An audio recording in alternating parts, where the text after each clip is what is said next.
Hi, my name is Cecilia Young, and I'm a Dartmouth affiliate student here at UCL. And today I'll be presenting on what I hope will go along with what our class discussion should have been kind of over, the Boer War. So today I'll be presenting a political cartoon portrayal of Britain's vision of post-Boer War South Africa. And the title of this satirical cartoon that I'll be kind of analyzing today is When the War is Over. So this is the picture that I'll be analyzing. We'll come back to it, but as you can see, there is some land in the background and then three figures standing here in the front. So for context, this magazine that this is from would be Puck magazine, which is an American magazine that was published from 1877 to 1918. And for some further context, the Boer War that we'll be discussing would have been in the first part of the 20th century, so it definitely would have been a large topic of conversation.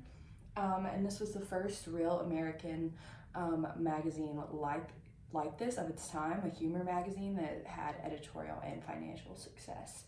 The artist of this particular cartoon, though, is a British man, Udo J. Kepler, who also began publishing an English edition of Puck in 1877 as well. And then the date that this was published was May 30th, 1900, which lines up with the dates of the Boer War. So for some source analysis, where would this have been at, like the political cartoon? Clearly it's like portraying South Africa.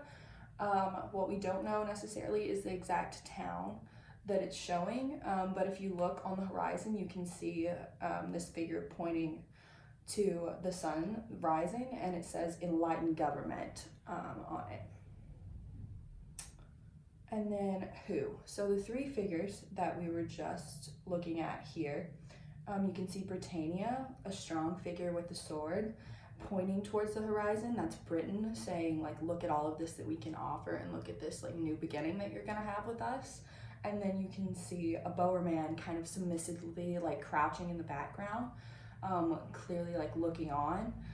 And then even further back and kind of cowering down is an African man. This is probably portraying an indigenous person of South Africa, and he's clearly racialized via the stereotypical like clothes and the spear that he's holding. And then why? So this is kind of illustrating Britain's desire for power and colonial conquest under the guise of presenting like South Africa and other countries which it like has conquered in the past, like with an enlightened government or an enlightened future. So yeah. And then significant takeaways. This cartoon mocks those supporting the Boer War and their agenda of colonialism, which they've attempted to idea, like I said, as mask of like progressivism and enlightenment. And I think that it's important also to note the portrayal of Britannia and the Boer man. Like, while the Boer man is like still kind of submissive, he is at least standing, and I think it's important that we take away that they have the African man portrayed as like at the bottom of the list, and that he has been racialized, and that like Britain throughout history has justified their colonialism by saying that they would enlighten some indigenous peoples or groups of an area, and that's definitely what's being portrayed like here in this cartoon. And then I thought that it was interesting to juxtapose this view of Britain bringing in an enlightened form of government with what we've seen in the Krebs article of our secondary source, saying that this is like the end of the beginning of the end of the British Empire. So that's an interesting juxtaposition, and I think that definitely whenever we look at this satirical cartoon, we can tell that it's mocking it and not just supporting the Boer War. And then finally, the sources that I've used.